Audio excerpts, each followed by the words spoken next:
یہاں روک دو فقہا پر امت کو، صحابہ بچ جائیں گے، صحابہ پہ روک دو نبوت کی ذات بچ جائے گی، نبوت پہ روک دو خدا بچ جائے گا۔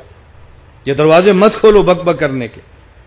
میں کہتا ہوں تو بہت بڑی ہستیاں ہیں موجودہ دور کے علماء حق کو بک بک نہ کرو۔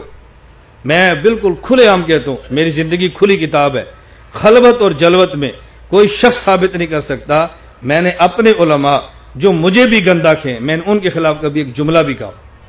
اپنی زبانیں روک لو علماء کے خلاف، رک جاؤ گے آگے رکتے چلے جائیں گے، رکتے چلے جائیں گے۔ دین علماء کے علاوہ کون ہے جو ہمیں دے گا؟ ہمیں کون بڑھائے گا دین؟ میں بات سمجھانے کے لیے عرض کرتا ہوں، ڈاکٹر فوت ہو جائے اور اس کا بیٹا نبینا ہو تو وراثت کے لیے اس نبینے بیٹے کا انتخاب ہوگا یا کسی دیکھنے والے بچے کا؟ ڈاکٹر آئی اسپیشلسٹ ہے، آنکھوں ڈاکٹر ہے اور بیٹا نبین ہے، کیوں؟ بیٹے کی آنکھیں ہوں یا اندھا ہو وارث یہی ہے۔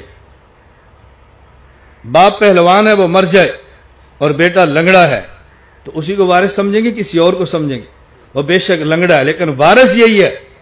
میں خدا کے لیے اللہ کی قسم اٹھا کر در سے کہتا ہوں، خدا کرے آپ کو بات سمجھا سکوں، عالم عالم ہے، نبی کا وارث یہی ہے، عالم کے علاوہ نبی کا وارث کوئی نہیں ہے۔ عالم جیسا بھی ہو عالم ہی ہے، عالم جیسا بھی ہو عالم ہی ہے، جیسا بھی عالم ہے۔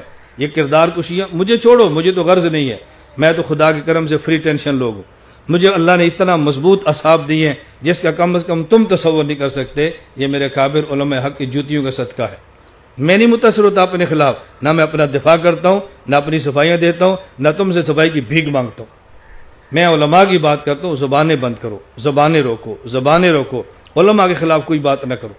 پوری دنیا میں آج طوفان بدتمیزی ہے، علماء کو مجروح کرو، علماء سے امت کو کاٹ دو گے، جس فتنے میں چاہو لے جاؤ، علماء کے ساتھ امت کا اعتماد جڑ جائے گا، تمہیں کوئی گمراہ نہیں کر سکتا۔